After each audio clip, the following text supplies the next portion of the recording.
Fiction Do Not Enter by C. Austen. When I first moved into my apartment, the landlord told me a strange thing. Always check that the room is the right one before entering. Sage advice from a master of the obvious, you might say. Truth be told, I hadn't been paying much attention up to that point. My landlord was the type of woman that puts no effort in sounding happy to meet to you, and whatever Eastern European accent she had certainly didn't make it any easier to understand. I probably should have asked a few more questions, but signing a lease wasn't a process I wanted to prolong any longer than I had to. Besides, it's not like I needed an explanation. My early childhood diet didn't consist exclusively of paint chips after all. For how cheap the rent was, I wasn't about to worry over a bad joke. The place was one of those oddities of design that seemed to suck the fun out of everything anyway. Nothing but a series of copy and paste apartments stacked on top of each other for 13 laborious floors. Each one was practically identical, right down to the way the front door stuck when it rained. Not a single window among them. They even came furnished with a full set of drab appliances and furniture, devoid of any particular style or taste. It's like living in a filing cabinet. Sterile and lacking a life of its own. You'd think we all lived in alphabetical order and referred to each other by apartment numbers. My accountant would love this place. As dull as the accommodations were, it didn't take more than a month for things to get interesting. They were little things at first. Mostly just noises. Nothing particularly sinister, but they did a great job of keeping me up at night. One night I'd hear unintelligible whispers coming from my neighbor's bathroom that lasted for hours. The next I'd swear I heard far-off wolf-like howls from the floor above, despite a rigidly enforced no-pets policy. Once I even caught the unmistakable sound of crashing waves on a sandy beach from an apartment on the 6th floor. Occasionally, I would hear the noises coming from the rooms in my apartment. However, nothing would be out of place when I checked. I may have forgotten to mention that I live alone. It took a bit longer for anything really strange to happen though. It was 4 months into my stay when the sound of clinking glass and slamming cabinets woke me. It came from the kitchen and I knew it had to be an intruder.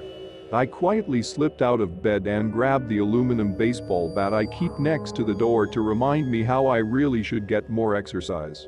I must have looked ridiculous tiptoeing down my carpeted hallway to the kitchen with how much noise the intruder was making. When I reached the doorway to my kitchen, I chanced to peek inside.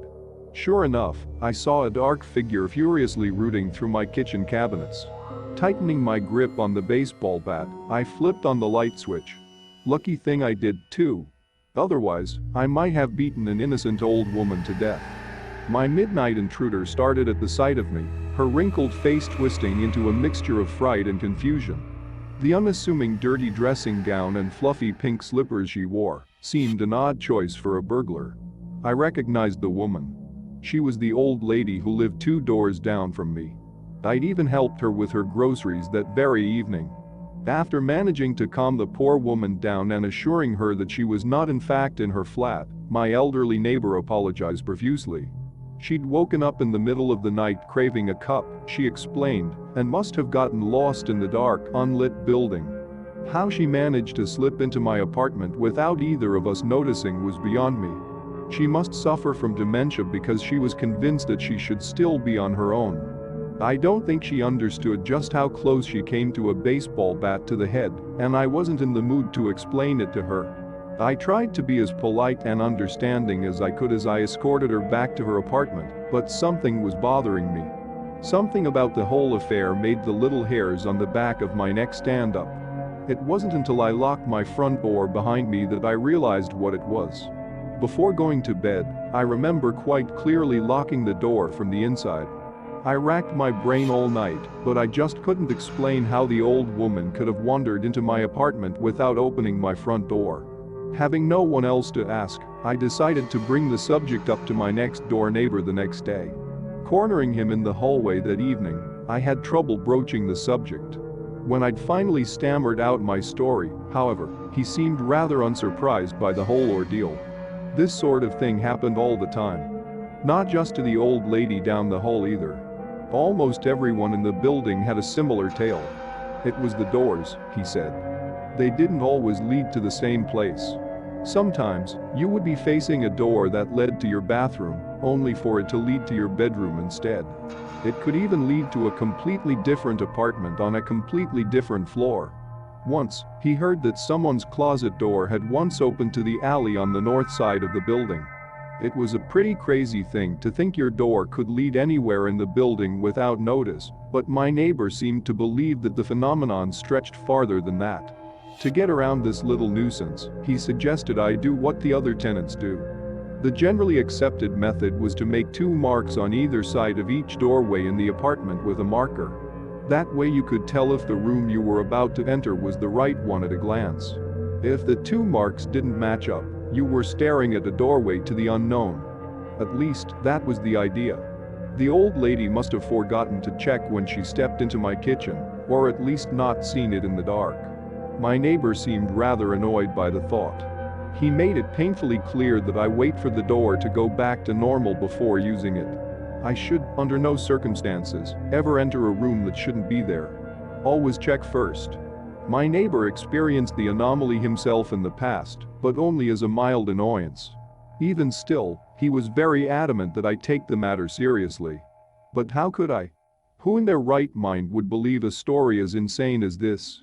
Sure, it could explain how the old lady down the hall got into my apartment without using the front door, but it created all sorts of other questions. And the last thing I wanted to question were the laws of physics. Mass hysteria, it had to be. A building filled to bursting with lunatics.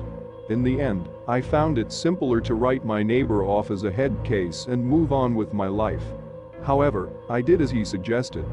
With a red Sharpie secretly borrowed from work, I drew a line on each side of every door jamb in my apartment. It was more out of curiosity than anything else. Or maybe I was just daring the universe to prove me wrong. Either way, after a few weeks, I'd gotten into the habit of checking if both marks were there before I entered a room. I saw it as a little inside joke. When in Rome, do as the wackos do. Eventually, it became a silly little ritual I would do to remind myself the world wasn't crazy. Just the guy next door. I'd been living in my apartment for a little over a year before it happened to me again. I'd gotten up in the middle of the night to grumpily use the bathroom like I'd done many times before. I was on autopilot.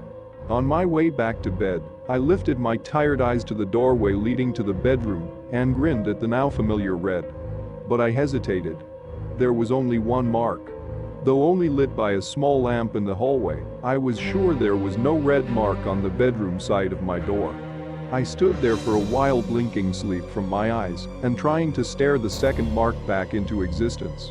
The bedroom looked the same as I'd left it minutes before, save for the missing mark on the doorway. Were my eyes playing tricks on me? Maybe I was dreaming. Or was my cookie neighbor's story the real deal? As ridiculous as it sounded, I was sure of one thing. There had been 2 marks on my trip to the bathroom. I didn't go in right away. I wanted to, but a small part of me took what my neighbor told me seriously. First, I waved an empty hand in the doorway. Nothing particularly spooky happened. Emboldened by the knowledge that this phantom room wouldn't immediately melt my skin off, I took a tentative step inside. At first glance, nothing looked out of the ordinary. Everything was where I remember leaving it. Even my comforter was thrown aside as I'd just been sleeping under it minutes before. But then why was the mark missing from my doorframe? I was certain there had to be something different about this room. At that moment, my neighbor didn't seem so crazy, and all I needed to prove it was to find what was wrong with this room. I tore open my closet and flipped my mattress in search of clues. Every drawer was emptied on the floor in my quest. I even tore the carpets up at the ends to look underneath. I looked everywhere in my madness but found nothing. Everything was where it should be. Somehow, though, I knew this was not my bedroom, and it wasn't until I turned back to the door to check if the second mark was missing that I realized what was different about it. This room had no doors. Thanks for watching. If you enjoyed the video, hit that like button to support my work. And as always, enjoy the fear, my dear.